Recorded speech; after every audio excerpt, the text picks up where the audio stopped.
Hello, welcome to Wilderness Review, Episode 2. I'm your host, Braxton, and in this episode I'm going to be interviewing my friend Kai, and we're going to talk about climbing in the United States. Climbing also includes bouldering, for anyone who knows what climbing possibly entails. I hope to teach you about climbing, mostly in the United States, but possibly we might go to Europe for a little bit. So I'm here with Kai, and I will now be interviewing him about climbing in America. Kai, what do you know about climbing?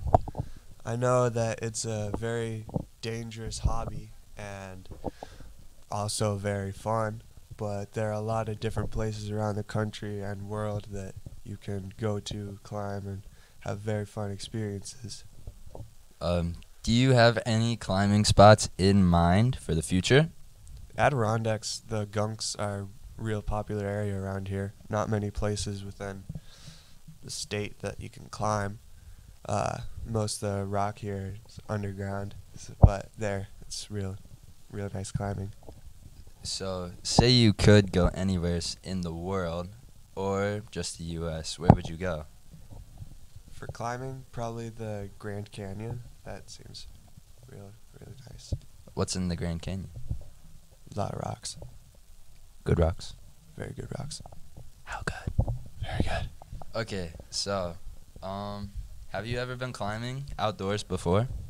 No, there's just the climbing here at Quartering Painted Post, and it's really nice. I've been to Rock Ventures out in Rochester a couple of times, but I've never had a chance to climb outdoors.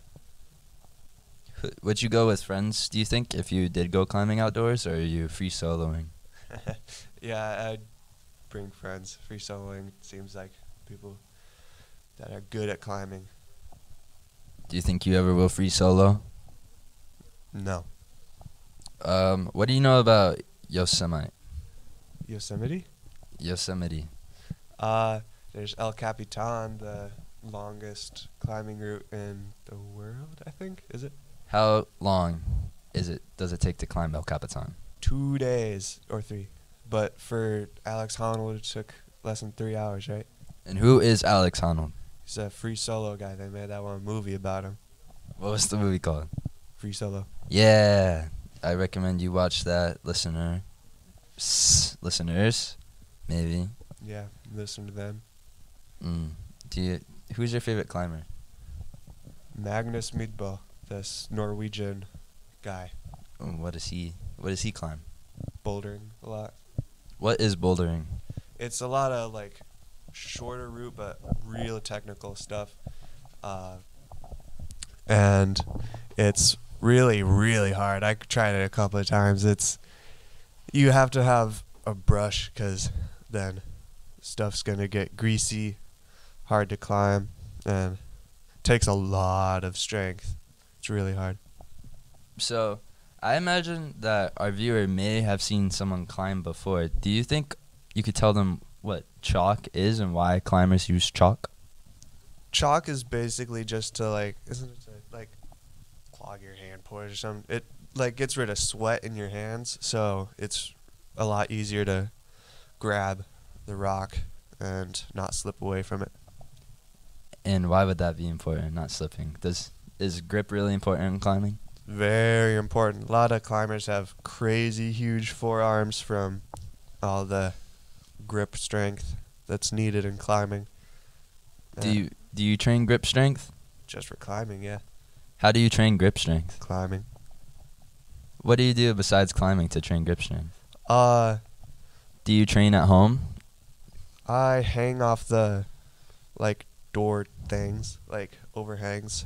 Door frame? Yeah. At home? Yeah. What's your longest dead hang? 30 seconds. 30 seconds. So do you do that? Dead hang off a pull-up bar? Yeah, or whatever. Over a minute, I think. Over a minute? And was that hard or was that easy for you? It was minutes, pretty easy, but after that it's really hard. Yeah. Does it it starts to burn, right? Yeah. Really difficult. And that's important in climbing. Very. How does that help you? How does that translate to climbing dead hangs? Sometimes if you're up on the wall or up on the rocks, you want to just see the route ahead of you and try to plan out what you're doing. So it's really important to just be able to stay there and not get tired super quick. What other kinds of routes or training? What other kinds of training do you do for climbing, or exercises? There's these, like, what's a long barbell? Long barbell, but you like grab it like with your hand. Easy curl? Yeah. And Easy you curl do that. bars? Yeah. And like your hands, the palms face down, and then you pull up like that. That works your forearms a lot. That helps with grip.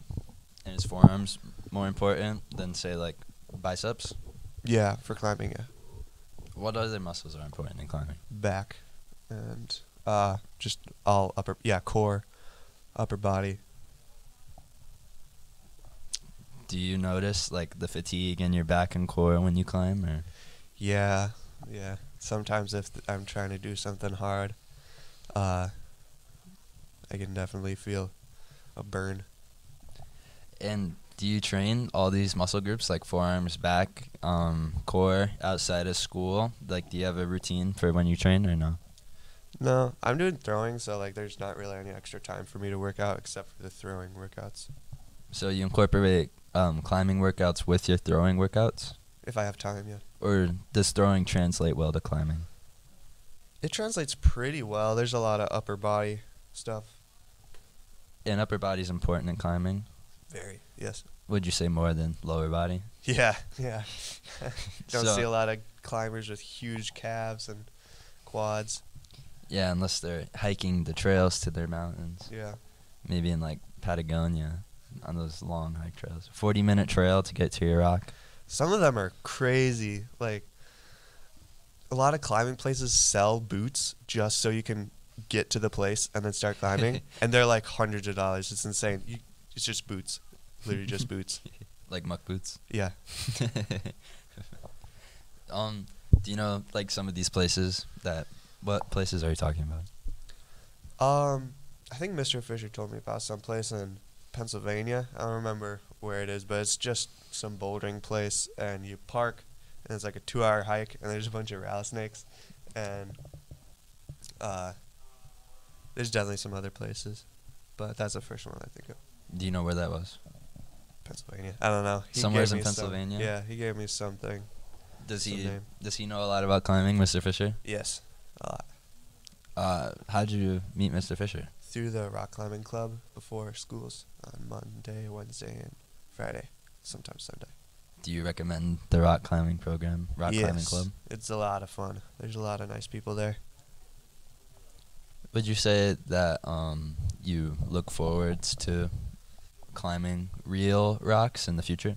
Yes. My friend said that we might be going to the Adirondacks this summer, and I've been looking forward to that. Oops, that was stomach. It's backed up. Oh. That's gross. Okay. Do you have any specific routes in mind for the Adirondacks? And do you think your friends will be able to do it? Maybe not one of them, but I think the majority of us will. But I think we're just doing top rope climbing, not like trad or lead rope climbing. What is top rope climbing? Top rope is when there's already a set position at the top and the rope is attached there and it's pulled down and then you hook in or tie in, and then there's somebody at the bottom and they pull the rope up as you go. So if you fall, you just stay there and then swing. And there's lead rope, which is like it's like really long climbing things, and you like clip into those with your rope as you go up, and it's really scary because sometimes there's like 20-30 feet in between safety points. So if you get 20 feet up, lose your balance. You fall 20 feet. No, you fall like 40 feet, and then the rope tugs on you, and you could get some serious injuries. But top rope's the safest one. And trad climbing is like you place the placement wherever you want. And As you're climbing? yeah. And how does that compare to like climbing in a gym? Gym climbing is a lot safer because there's mats everywhere. Like, there's a lot of people there to tell you what's safe, what's not. You know what to do. It's just all around safer. And a lot of the routes are harder because they're in mind for people to be struggling on instead of just being there. And then, like, I guess I could climb that. And then, yeah. There's a grading system in climbing. Can you go into depth about that? Do you know a lot about it?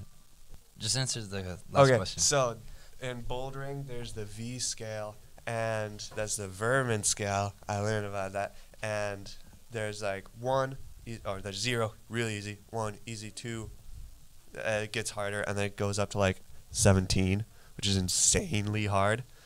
I'm really bad about bouldering, so I can do like a V1, V2. All right, well, that wraps it up. Goodbye. Auf Wiedersehen. This segment is about climbers and how they came to be and how they helped rock climbing become the sport that it is today. Starting with Peter Croft. Peter Croft was a very significant figure in climbing. Peter Croft climbed before he came to Yosemite, but his career starts to get interesting when he does come to Yosemite, and it's where it really picks up. He came to Yosemite and free soloed 3 routes. Free soloing is climbing without a rope or any gear, besides chalk in your hands and maybe climbing shoes, maybe some clothes. He free soloed 3 routes: Northeast Buttress, Braille Brook, and the Central Pillar of Frenzy, in one day during a rainstorm, which would have made foot placements and handholds incredibly difficult to grip. It's like, imagine someone running a marathon on a wet pool floor, running on a slope. And then days after this, he free soloed the rostrum, and although it would take him a couple of years, he free soloed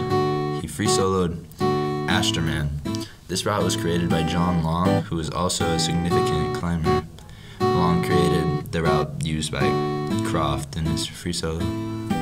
This is located on the east face of the Washington Column in Yosemite. Astro is a 10-pitch route.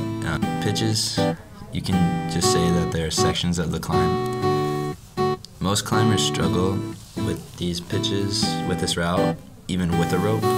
And Croft did this without a rope, which is incredibly impressive. The route is over 10 hours long, just to descend, to go down the mountain face, or cliff face, column face, in this case, is 1.5 hours. This climb consists of nearly every genre of climbing there is.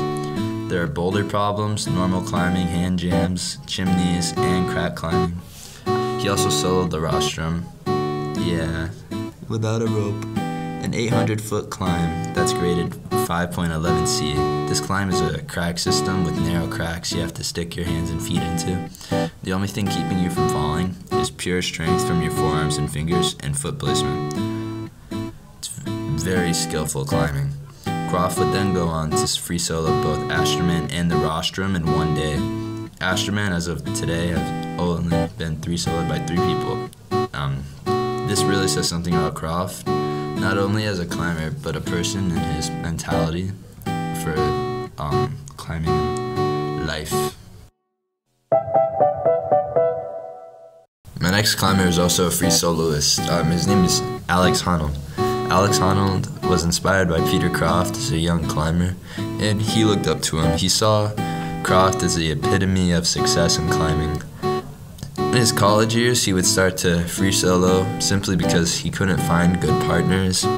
At first, it was just easy routes and boulders that he knew he could do, but eventually, he found that he had fallen in love with free soloing. He soloed the same routes as his hero, Peter Croft, Astro and the rostrum, And in 2008, he would go to Zion National Park in Utah to climb the Moonlight Buttress. The Moonlight Buttress, first climbed by Peter Croft and Johnny Woodward, is rated 513B, which means it's very difficult. The typical time for ascent of Moonlight Buttress would be many hours, depending on the climber. It varies, but Alex Honnold sent it in 1 hour and 22 minutes, which is an astounding feat. The route is 1,200 feet tall and 10 pitches in total. He would also free solo El Capitan in a record time of, I believe it was 3 hours and 56 minutes. And he made a documentary called Free Solo. Nobody knew if he was gonna live or die. The documentary was either gonna be the last footage of Alex Honnold to ever exist and a monument to his success as a free soloist, or it would mark the beginning of his career, like a wildly successful career in climbing. He would go on to be sponsored, or I think Free Solo was sponsored by North Face. And during his climb preparation for Free Solo, he actually had Peter Croft pep talk him about the climb, and it took him a long time just to get the balls to climb it, you know? And when he did, it was an amazing thing. He compares the feeling as like something he lives for. It's his motivation every day, and his dream of climbing El Capitan is what kept him going every day. And he says that he struggles to find a dream like that now in his career, but he also admits that if he was able to find a project like that and a dream, like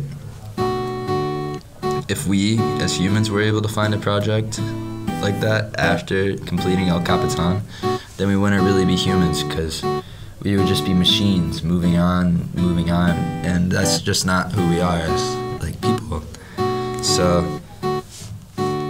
Alex Honnold was a very impressive and incredible climber, and his documentary Free Solo was definitely revolutionized. Well, not revolutionized, but it definitely brought climbing to mainstream attention, and definitely it's what made me aware of climbing also.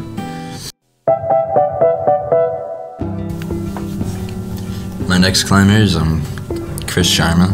Chris Sharma was a very influential climber and a very popular rock climber from the 90s. He has 31 movies in a series called Dosage or Dosage, maybe it might be French, where he talks about himself, his state of climbing, like his state of mind, his attitude towards climbing as a sport, and where it will go.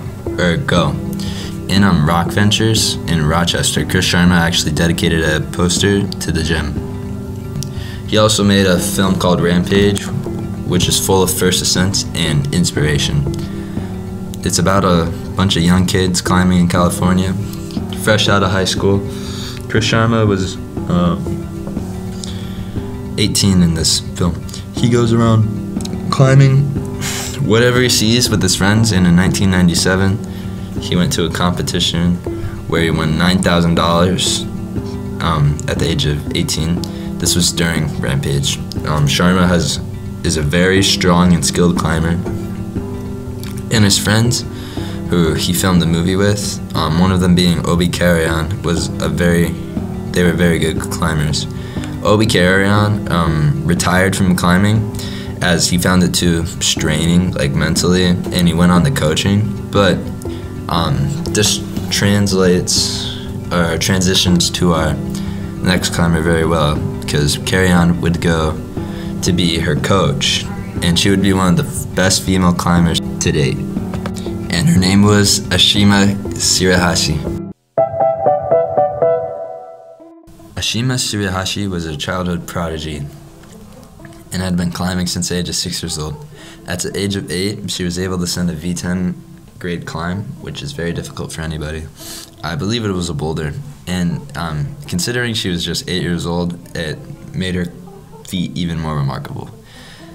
She grew up in New York City and started climbing in Central Park, and by the age of 14, she was widely considered to be one of the best, if not the best, female climber in the world at the time. Her father was a dancer, and she danced with him when she was younger, and she attributes this to her, or she credits this to her excellent flexibility, which allows her to complete boulders in ways people hadn't thought about and break betas.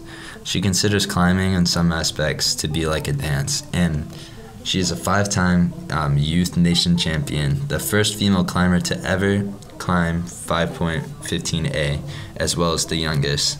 And she won the 2015 IFSC World Championship.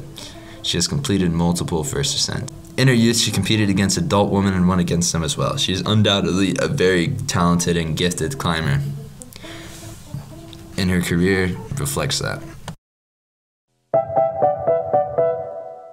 This has been Wilderness Review. Thank you for listening. Goodbye. Goodbye.